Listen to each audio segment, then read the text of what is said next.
Good morning, America. This is Chad Trustee with Channel 2 News, where the truth comes first. Forced labor in China, an ongoing problem of modern slavery that leads to many exports here in America.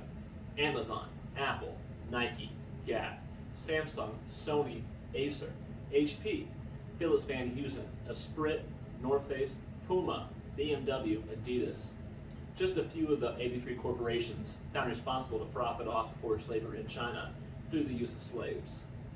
The Global Slavery Index estimates that on any given day, there are over 3.8 million people living in conditions of slavery in China, a prevalence of 2.8 victims per every 1,000. You're probably thinking this has not much effect of us here in America, or even in your local town or city, but Channel 2 News did a report online to check how many slaves are responsible for our studio, as well as the outfit I'm wearing right now. 41 slaves made what we have here and what you see on screen.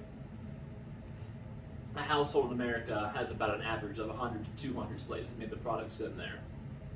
China's meteoric rise over the past half century is a striking example of the transformative power of the market economy, which made it the second largest economy and the second largest exporter and importer in the world. Its rapid economic development has been the result of the domestic economy taking advantage of forced labor to produce cheap exports. Fashion, electronics, even the candy we know and love, all exports that come here that we profit off of through the use of slaves. Forced labor mainly occurs in the production of these goods, including the manufacturing and construction sectors, as well as the informal industries such as the dangerous and high-temperature brick kilns. Despite local and global concerns, forced labor remains mostly imported in the media, except for Channel 2 News, where we have the truth.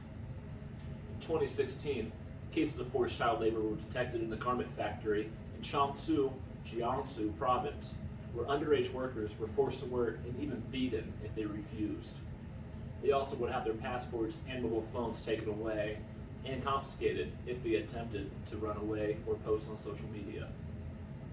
The electronics sector has been under particular scrutiny since it was revealed that employees of Chinese electronics manufacturing giant Foxconn, which make our iPhones, and they were allegedly subjected to exploitive working conditions. Students from vocational courses are reportedly forced to work in the electronics manufacturing sector under the threat of failing to graduate if they decline. These jobs are disguised as internships, but are usually simple production line jobs. Such cases of forced labor have been documented in such companies as Apple, Acer, HP, and Sony, among many others. Another concern is the sugarcane industry in China. One in the southern Guangxi province attracts an estimated 50,000 illegal Vietnamese workers. These workers are smuggled in by Chinese smuggling syndicates as well as Vietnamese gangs who profit by making a percentage of the factory owners' profits by supplying them with these cheap labor. The Chinese government officially announced in November of 2013 that it would abolish the re-education through labor system, a system in which inmates were held and routinely subjected to forced labor for up to 4 years. And as it sounds, those convicted of crimes and imprisoned were re-educated through forced labor in a modern-day slavery. A 2017 report by the U.S.-China Economic and Security Review Commission alleges that China still maintains a network of state detention facilities that use forced labor. These are subject to claim and dispute because they are shorter, about 6 months to 2 years compared to the 4 years, but it still continues to happen in these facilities as well as prisons. A Chinese activist lawyer known as Chen Guangchen also supports this claim, citing an example of Christmas decorations that are produced through a system of forced labor in many detention facilities across the nation of China. These traffickers reportedly use fraudulent job opportunities to lure foreign women to come to China. In some cases, women may be coerced, drugged, or abducted by traffickers. Both Chinese women and women from neighboring countries such as North Korea, Vietnam, Laos, Cambodia, Myanmar, our Americas, as well as Africa, are in danger of being trafficked for forced labor, sexual exploitation, or forced marriage.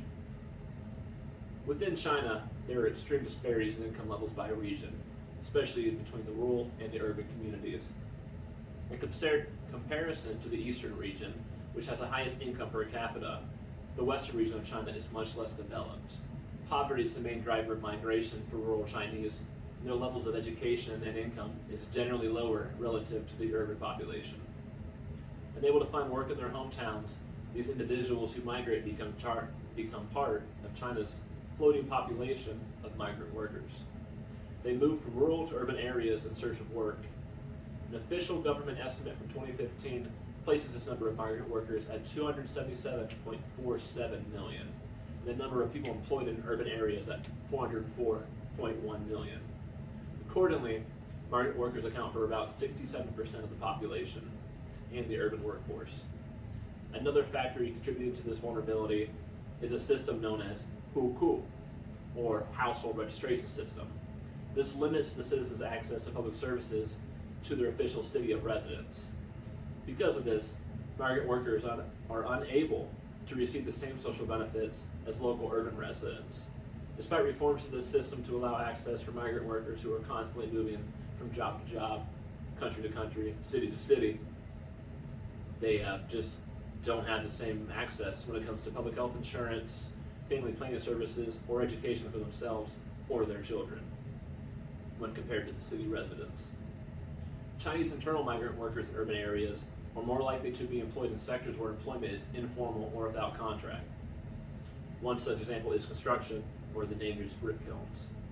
A survey conducted on urban employees across 6 cities found that informal employment comprised 33% of the workforce. The 2014 survey by China's National Bureau of Statistics found that 62% of China's then 274 million migrant workers lack contracts. Currently, human trafficking of women and children up to the age of 14 is currently criminalized under Article 240, but this does not extend to men or boys over the age of 14. It is also still currently unclear to what effect the earlier mentioned re-education through the labor system has been completely abolished. The government has stated that extrajudicial forced labor may still occur in prisons.